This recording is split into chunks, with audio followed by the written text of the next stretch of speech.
Bismillahirrahmanirrahim. Assalamualaikum warahmatullahi wabarakatuh.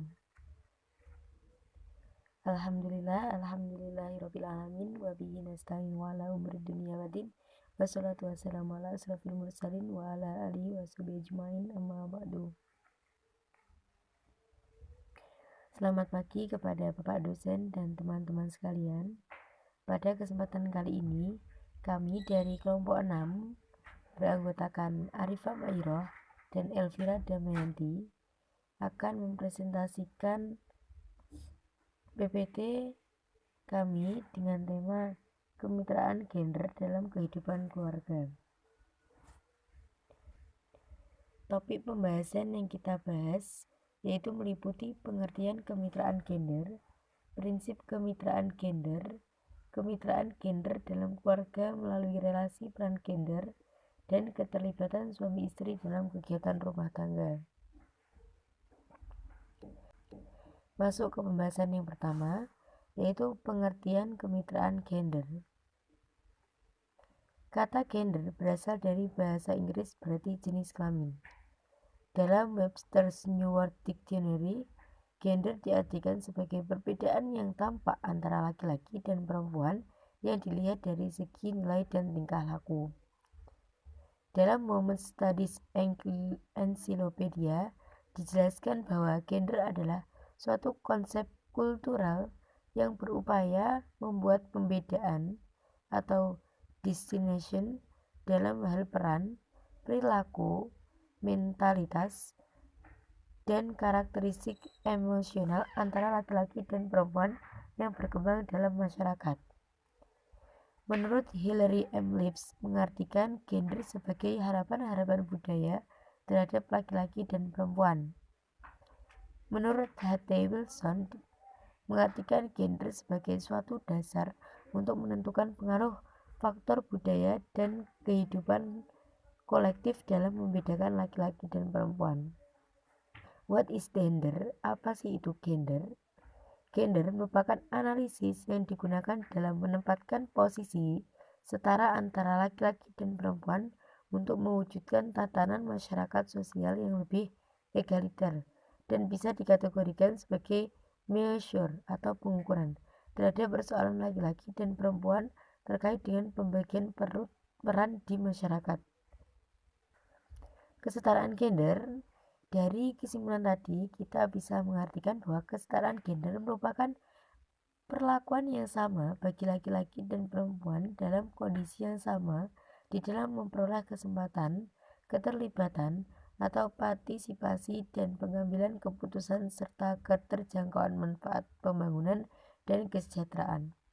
Kesejahteraan gender juga bisa disebut dengan keadilan gender, yang bermakna suatu proses untuk mendapat posisi, peran, atau kedudukan yang adil bagi laki-laki dan perempuan. Apa saja prinsip-prinsip kemitraan gender? Masuk ke pembahasan pertama. Prinsip-prinsip kemitraan gender. Yang pertama yaitu laki-laki dan perempuan sama-sama sebagai hamba. Maksudnya, dalam kapasitas manusia sebagai hamba, tidak ada perbedaan antara laki-laki dan perempuan. Siapa yang banyak amal ibadahnya, maka itulah dalam mendapatkan pahala yang besar tanpa harus melihat dan mempertimbangkan jenis kelaminnya terlebih dahulu. Keduanya mempunyai potensi dan peluang yang sama untuk menjadi hamba ideal. Yang kedua, laki-laki dan perempuan sebagai khalifah di bumi.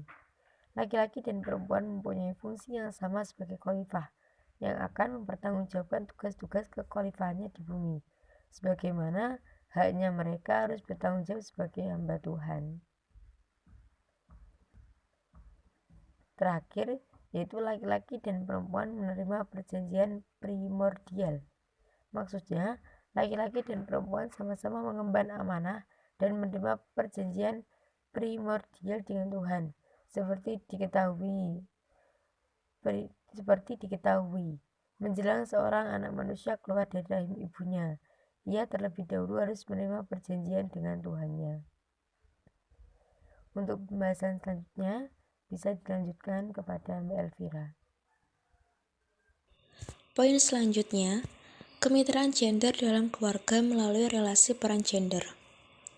Menurut Herin Puspitawati, kemitraan gender dalam institusi keluarga terwujud dalam berbagai bentuk, antara lain: pertama, kemitraan antara suami dan istri serta anak, baik laki-laki maupun perempuan, dalam melakukan semua fungsi keluarga melalui pembagian pekerjaan dan peran, baik peran publik, domestik, maupun sosial kemasyarakatan.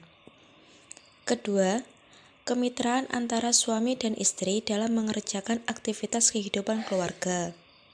Ketiga, kemitraan antara suami dan istri dalam menjalankan fungsi keluarga dengan komponen perilaku, mulai dari kontribusi ide, perhatian, bantuan moral dan material, nasihat berdasarkan pengetahuan yang didapat, sampai dengan bantuan tenaga dan waktu. Dan keempat, kemitraan yang merujuk pada konsep gender, yaitu menyangkut perbedaan peran, fungsi, tanggung jawab, kebutuhan, dan status sosial antara laki-laki dan perempuan yang berdasarkan atas bentuk atau konstruksi dari budaya masyarakat. Selanjutnya, menurut Nafisa, aspek-aspek kegiatan rumah tangga diantaranya adalah 1. The housekeeper role, artinya adalah bertanggung jawab pada kebersihan rumah, mencuci pakaian dan alat-alat makan, berbelanja dan menyiapkan makanan, serta mengatur keuangan rumah tangga. 2. The provider role, artinya adalah bertanggung jawab mencari nafkah. 3. The child care role, artinya adalah merawat anak secara fisik, seperti memberi makan, mengenakan pakaian, memandikan, dan menjaga anak. 4. The child socialization role, artinya adalah mengajarkan nilai-nilai moral pada anak, sikap, keterampilan, dan perilaku yang disetujui masyarakat. 5. The sexual role, artinya adalah bereaksi terhadap kebutuhan seksual dari pasangan. 6.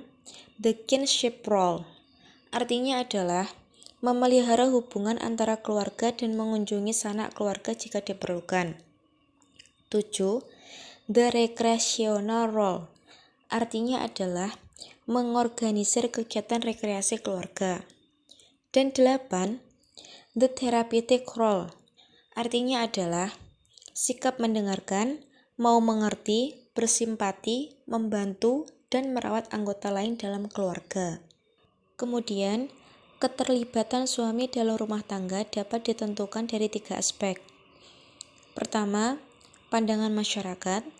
Kedua, adanya komitmen yang harus disetujui bersama oleh pasangan suami istri. Dan ketiga, adanya sikap saling menghargai antara suami dan istri. Poin yang terakhir, faktor yang mempengaruhi suami untuk terlibat dalam kegiatan rumah tangga. Yang pertama, suami memiliki banyak waktu luang dalam mengurus rumah tangga daripada bekerja. Yang kedua, suami sangat percaya pada peran egalitarian. Yang ketiga, istri memiliki orientasi karir dan memiliki penghasilan lebih besar. Yang keempat, istri semakin berorientasi ekspresif dan pakar, sehingga banyak membantu suami. Dan yang kelima, suami lebih ekspresif dalam membantu istri. Cukup sekian presentasi dari kelompok kami. Semoga bisa bermanfaat. Kurang lebihnya kami mohon maaf. Billahi taufiq wal hidayah waridho wal inayah. Assalamualaikum warahmatullahi wabarakatuh.